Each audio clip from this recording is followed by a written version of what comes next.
Hopefully everyone's still looking at the introduction slide. Any moment now, we should see a bar running along the top of the screen to indicate the recording has started. I am just stalling until I see that the recording has started, and it has. So I am going to go ahead and dive into today's session. For anybody that does not know me, my name is Anuj. I am the field marketing specialist here in Santa Cruz and Monterey County. And today we are talking about best practices for open houses and virtual tours. So my goal today, obviously, is to provide you with some valuable information and how you can best leverage the promotional item you are creating to help better your own brand, business, and virtual platforms in the process. At the end of the session, I'm going to be sending out a link to the survey. I will also put it in the chat. If anybody can take the time to fill that out, it is always greatly appreciated. Any feedback always helps.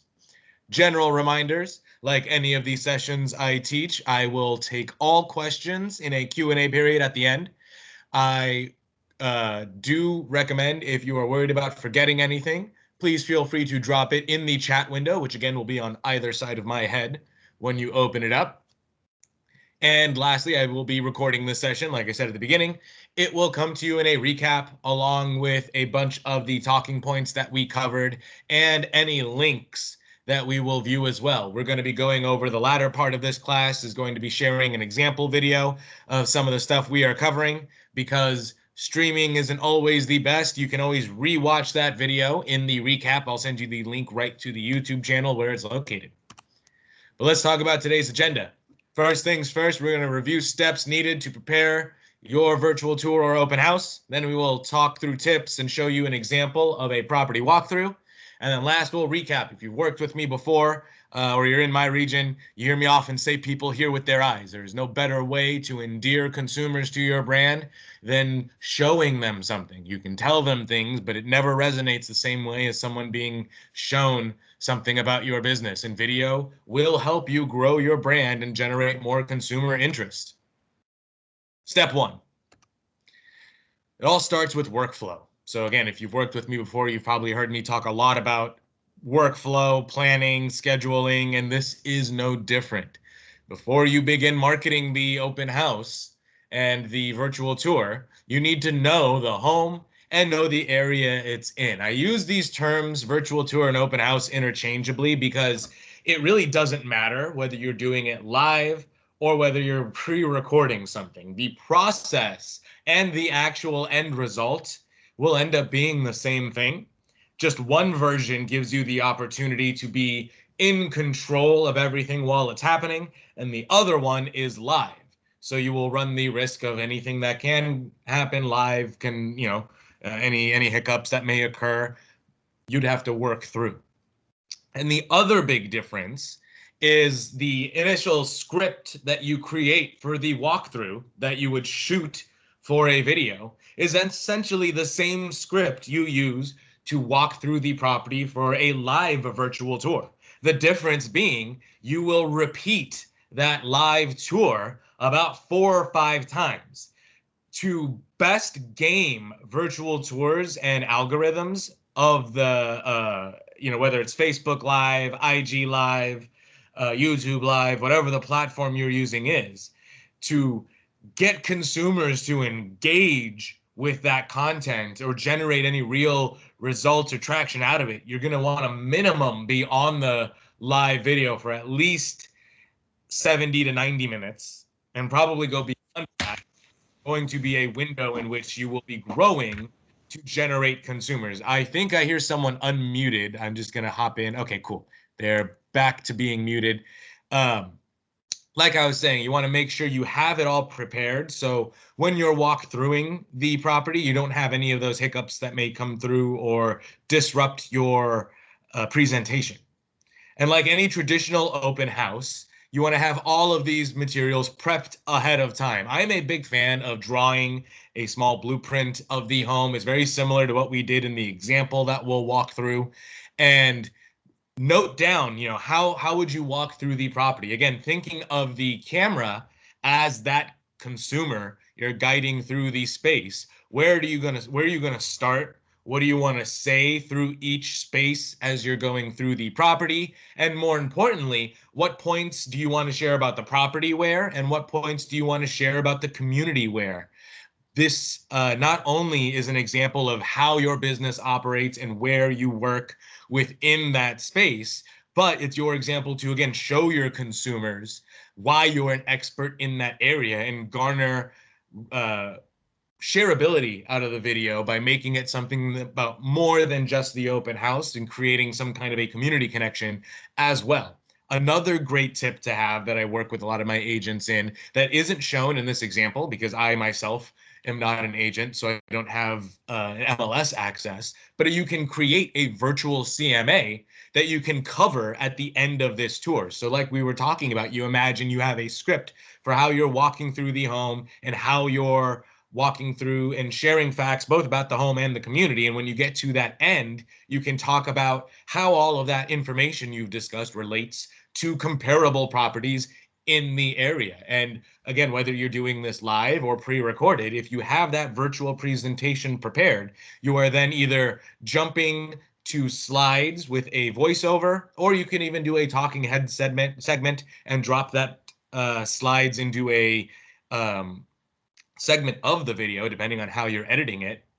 And either works well to, again, create additional information and shareability out of the piece of collateral you are making, but to also cement you as a knowledge base for market information along with community information. And lastly, in preparation, obviously you should know which platform you are using if you are going live, and dry run all of this stuff first, which brings us to that next big point. Practice really does make perfect. You want to run through these tours at least once. It gives you the best way to gauge things like vocally. How do you come through? How loud are you talking? Where do you need to do things to make sure that your diction and tone come through in a clear enough manner to not have to worry about how the audio will sound on the video later? Dry run-throughs are the best thing to do for this. And this is a great talking point to mention. This is very much a team effort.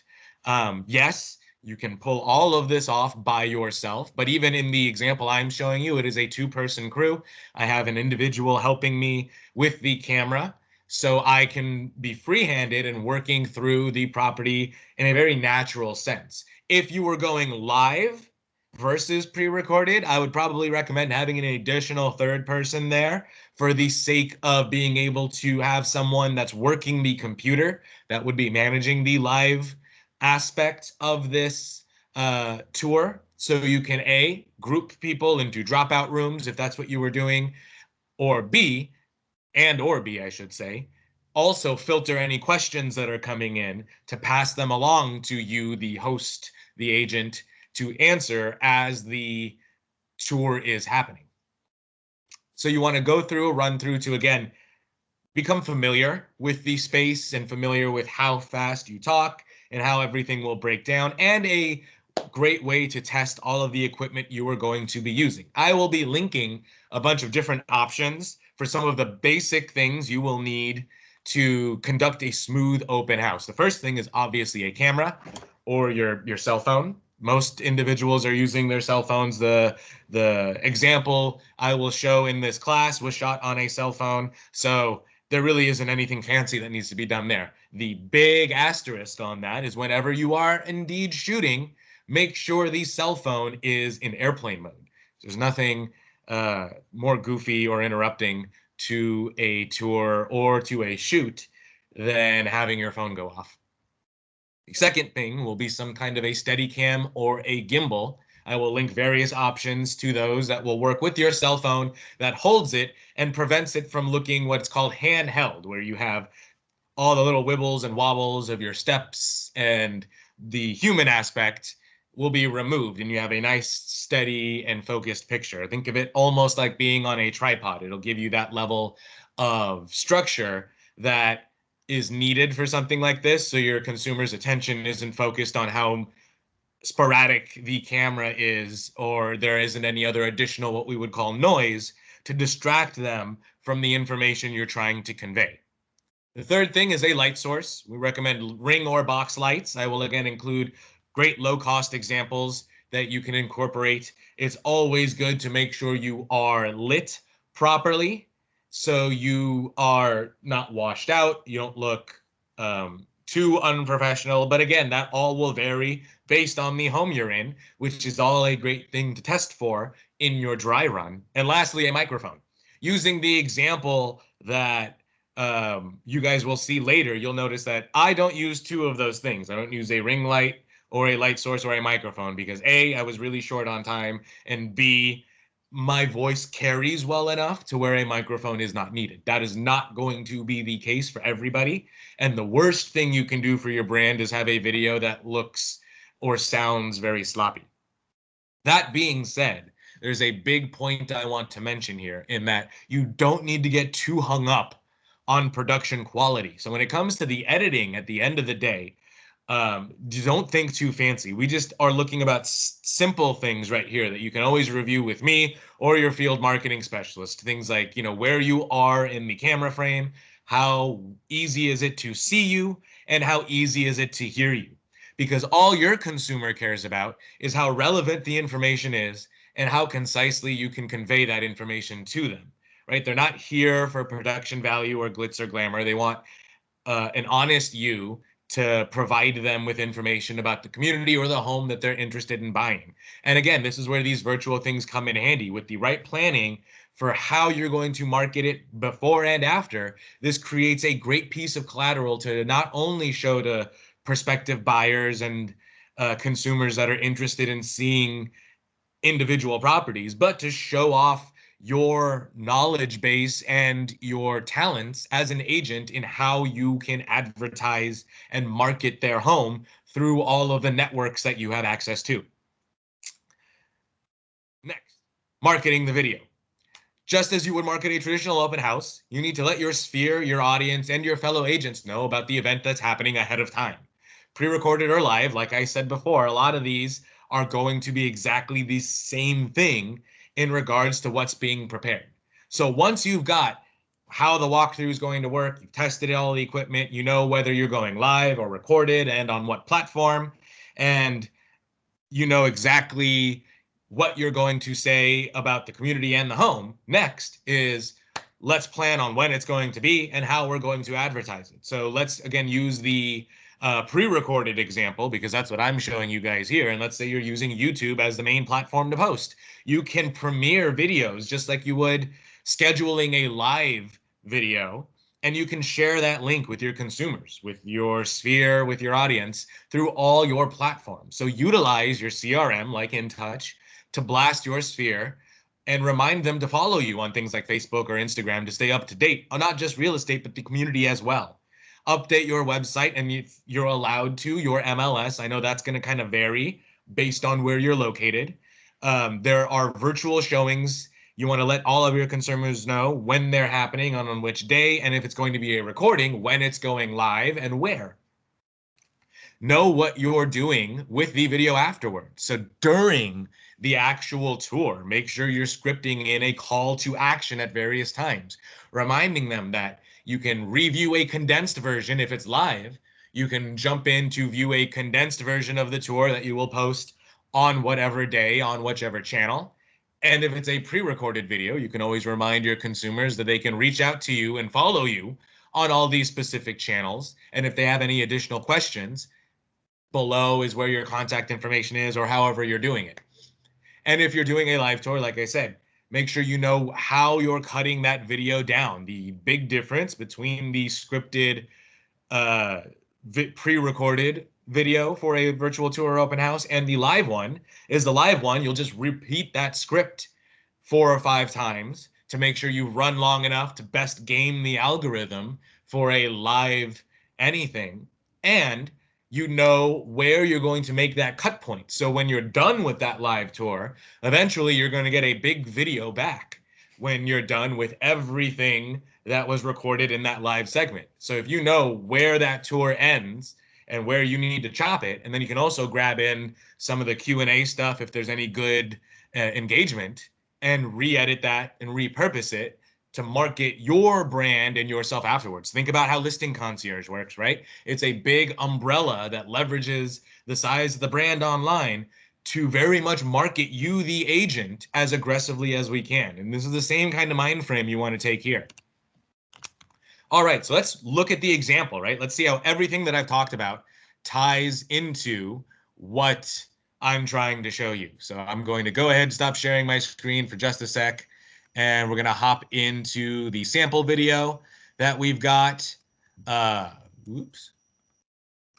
Now, like I said, I will be including the link in the recap, just in case, because I know sharing videos through this thing kind of gets wonky. But if you have any questions, we will be opening up at the end of this for the questions. And I'll also stress that captions are super important. That's one of the advantages you get to the recap, the recorded video, is you can caption it. You can't, and there's no real good program for live auto captions just yet. The advantage to captions is it's A, makes the video viewable just in case someone is in a space where they can't hear it, and B, it makes sure to include the hearing and deaf impaired community in all of the marketing that you are creating for your sphere and your audience, which is a severely undermarketed community at the moment. So it's a great way to make sure that you're on top of everything. And this video is captioned for that reason.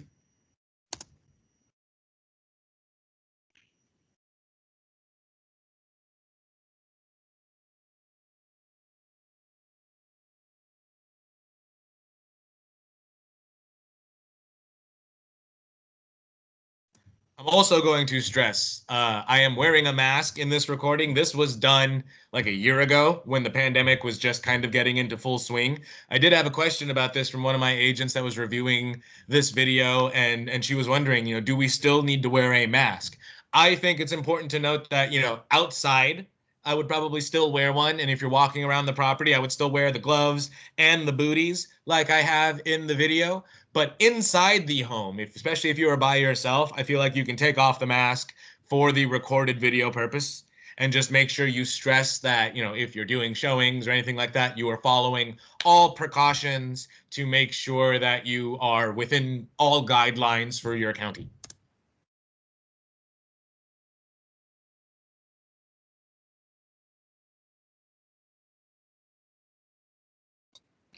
Anuj, we can't hear it. I don't know if we're supposed to or not. Sorry. Yeah, thank you for letting me know, Hillary. I am going to fix that real quick.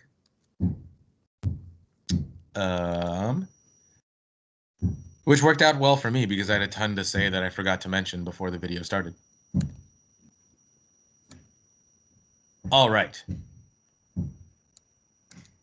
For those of you who do not know me, my name is Anuj. I'm the field marketing specialist here in Santa Cruz in Monterey County. And today we're going to review some best practices, tips, tricks, and kind of fundamental technique when thinking about presenting both open houses and live tours. All right, so what's the agenda today? I'm going to kind of walk through both how the video and tour is structured and what you want to think about consciously while doing these kind of walkthroughs. The first thing you're going to notice, I am following all the guidelines that are necessary in my county to alleviate any kind of consumer needs or concerns in relation to how I conduct business. Don't have any questions raised that are unnecessary, and don't put yourself in a spot where those questions need to be raised.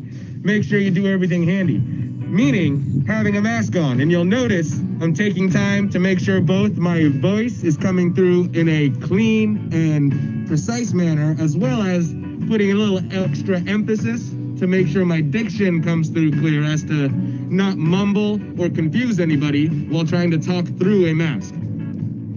Again, like I said, we are at 17590 Crossroad here in Salinas, which is the salad bowl of the world. It's a little fun fact for you guys. Per acre, we grow more food here in Salinas than any other part of the planet. Always have little great tips that you can share, both about the home that you are touring and talking about, as well as the community that it resides in. It's important to stress that you're not just buying into a series of wooden planks and stone, but you're buying into a community and a space where I, your agent, can be a valued resource in helping you guide and navigate this community and the places that are in it. Here we have the home. I'm going to highlight some of the basic details before we walk in. It's got 4 bedrooms, 2.5 bathrooms, 2.5 acres, a barn, a wonderful fire pit area kind of place in the back. It's got great fresh air, a beautiful breeze. You can probably see hitting my shirt as I am talking. Highlight the things that you can be descriptive and imaginative with, right? Insert a bit of character here, insert a bit of yourself. Talk about things that you can imagine doing. I'd love to have a horse out here, grow my own food, be able to grow tomatoes, zucchinis, peppers, all the good stuff. And let's go ahead and walk in and talk about what this place looks like as a home.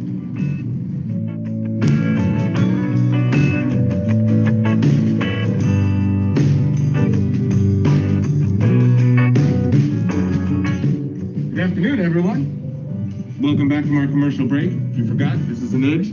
We're talking about 17590 Crossroad here in Salinas. Make sure you Google that, find the address on coldwellbankerhomes.com. Plug yourself, plug the brand. I'm going to take a quick moment to pause. Obviously, I talked earlier about the importance of making sure you alleviate any kind of subconscious concerns regarding our pandemic from your consumer's mind by following all the rules based on your county's guidelines for how to deal with this pandemic.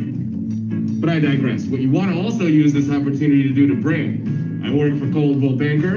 I'm wearing a Coldwell Banker mask. You guys can order these from CB Store, but I also would stress take the opportunity to get something like this that includes both the brokerage logo and your own personal branding as well. If you got something from Design Concierge made, leverage these moments. That's what a brand is for. That's why you see the Nike swoosh on everything they make, because they want you to know where it comes from. The entire time I'm talking, you could be looking at my branding and logo and thinking about who you should be buying your home with, or more importantly, what we're building through this video is the perception of what it's like to work with me and who I am as a person and as an agent. So we get all kinds of marketing approaches that we build into this one walkthrough and video that can reach a worldwide audience and let them know what your brand is like to operate with, what it looks like visually, and so it sticks with them whenever they think both questions about real estate and questions about the community you just were operating and walking in. This is the beautiful living room. You can see we've got, if any of you guys watch the Food Network, I'm a big fan of Alton Brown's Good Eats. So it's cooking awesome stuff on a weird thing like this. You can have one of these in your house if you were to so choose and find a location just like this. You know, again, insert some of yourself, insert some of your character, walk through the home and have fun with it. Now, the difference between a live walkthrough and a recording is like what you just saw. I was able to cut something that went poorly, like my booty falling off, and jump now, you can see my next point without missing a beat. There's no muss, no fuss, and this recording is obviously tailored to focus on both marketing the property and marketing myself primarily as an agent to anybody that is watching. Live is where you really stress the team aspect of this.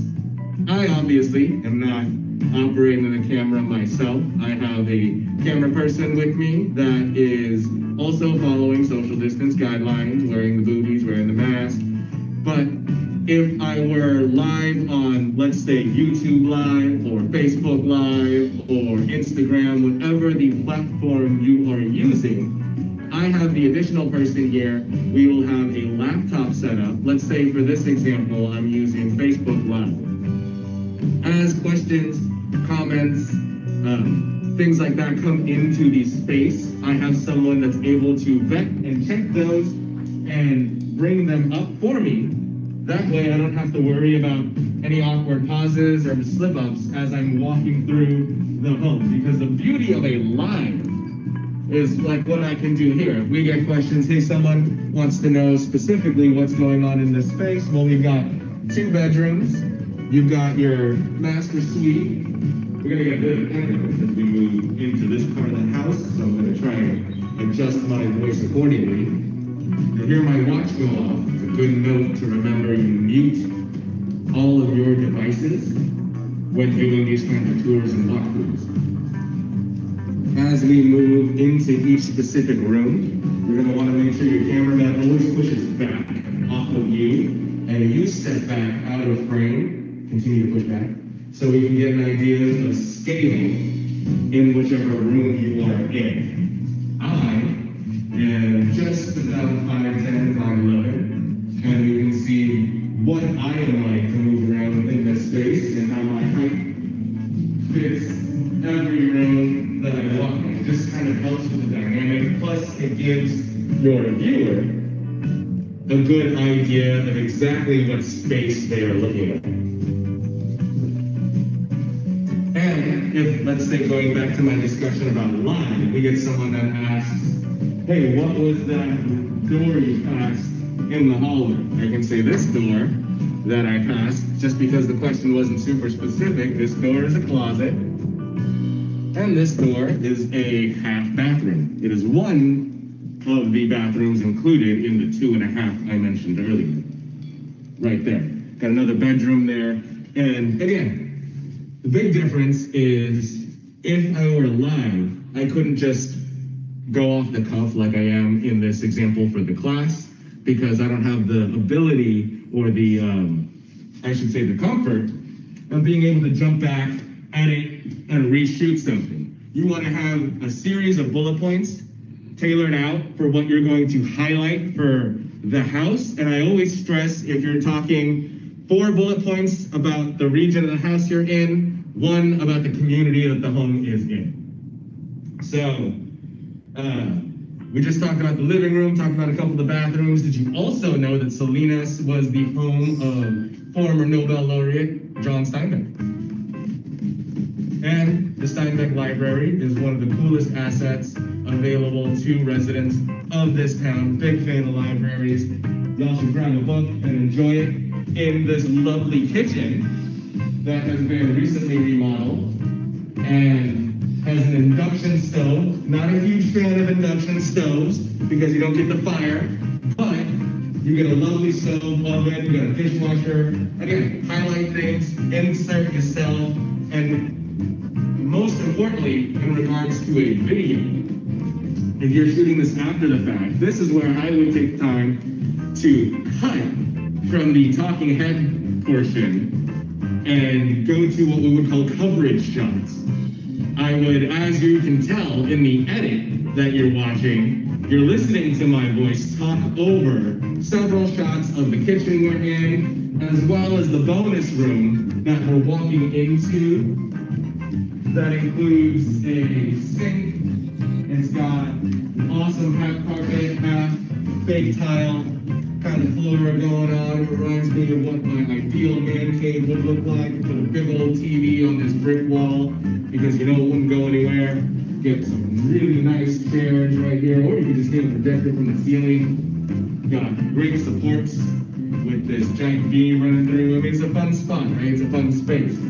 And more importantly, right, in a video wherein you are cutting stuff together, I can either keep the audio I'm recording live and use it as a map over for while I walk through the space, or you can always dub audio after the fact.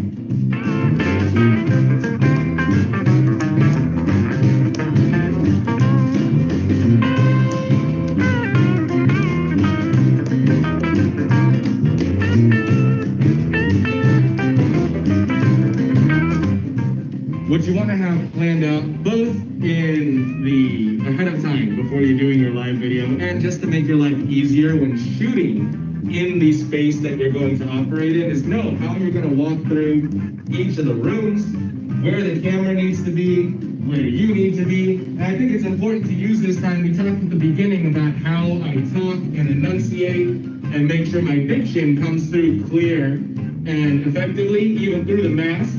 I'm doing this because we tested everything and we discovered we didn't need me to wear a lapel mic or any kind of AirPods or earbuds or anything like that, because it was indeed coming through clear enough direct from the source as we walk through each of the rooms. Now, that will not be the case for every home you are in. So it's important to test run all of these things before you go through your property, and you're walking room to room like you would, treating that camera like it's the client that you're showing this home to.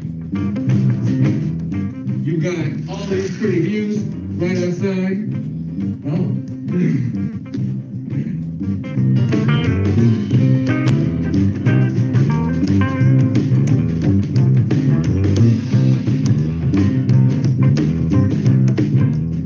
The other thing you can't do live that you can do with a pre-planned video is make sure you can cut your cameraman out of the mirrors and allow the person watching the video to truly feel like you're talking specifically to them as a client and not to anyone as a whole. This is the last bathroom upstairs. It's got a lovely shower curtain of the world. Feels like home, doesn't it? And that's what we want to do, is we make these places feel like home, try and tell a story about the community that we live in, and the way we would utilize this space or can see your clients utilizing this space in the future. Whether you're a single rancher who wants to grow their own self-sustaining environment in this wonderful abode, or you want to raise a generational ranch and utilize the 2.5 acres to build a family and build another, utilize the barn for something or other. You can do whatever. It'll be your property. Have your dreams, have your fun. Be yourself in these walkthroughs. And again, live or not, once the talk-through is done, once the property has been shown, you can take this video, condense it, and repurpose it across multiple platforms to make sure you're leveraging it as a part of your marketing strategy. And that's the big thing that we want to think about, right? What do each of these tours, open houses, walkthrough showings, how can they have multiple effects and be used to what the real purpose is, to advertise you as the agent who should be both used by someone who needs to sell in this space because you care about this space, you know it, you love it, and you live it. Or you want to represent someone who's trying to buy in this space and who wants that piece of the lifestyle that you're constantly talking about. And we want to wrap up with how we structured it to walk outside and enjoy this little stroll here to the patio. And that's really it, guys. I know it might sound a little repetitive at times, but the important parts of this, is be yourself and find your groove to make sure that both the property and the region get advertised so you can convey to your consumers the kind of knowledge and expertise you have in the area that we're putting all this effort in to sell. I'm taking us a lovely walk here into your backyard area.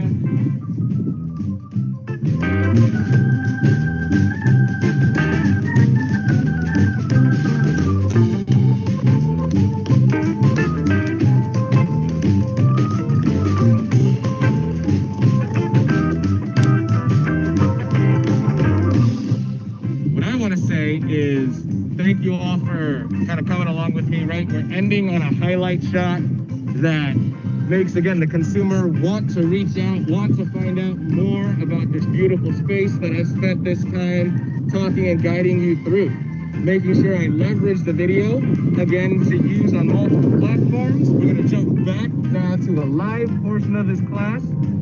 I will have this posted in the recap for you guys to use and kind of think about in a functional sense for what you're putting together yourself. But remember, there's no formula that you need to copy. It's just be informative, make sure you're hitting all the right points, make sure you're coming through clear, and represent yourself and your brand in a way that can come through to the consumer so they know what you're like to work with and why you're the best agent to represent them in Salinas, where we are.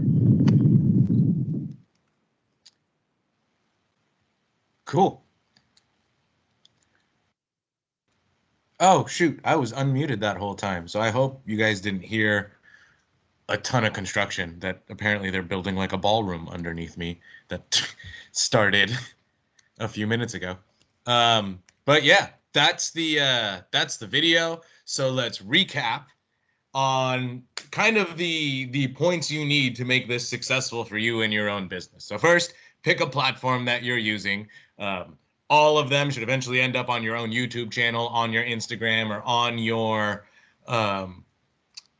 social channels in general, right? Because again, that's the best way to visually show your consumers what you do and why you're the best at it.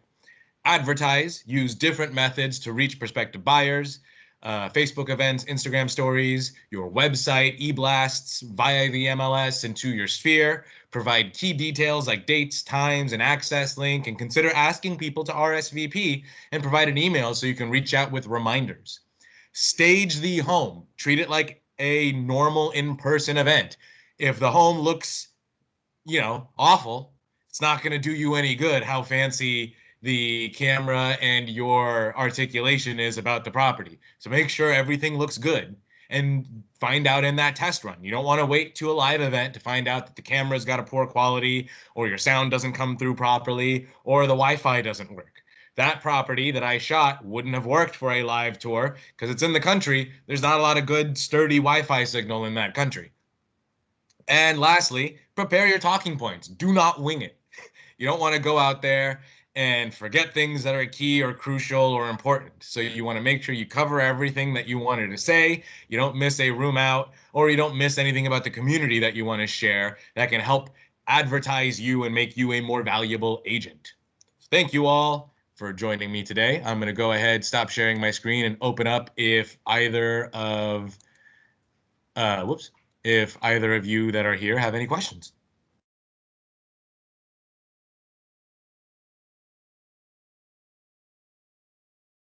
Sorry, I meant to turn my camera on. I don't have a question, but this was awesome. Like, seriously, I have been thinking about how to teach this class, but like, how do you show it when you're just sitting in front of a screen and like you just hit the nail on the head? Like, I'm in awe of you right now.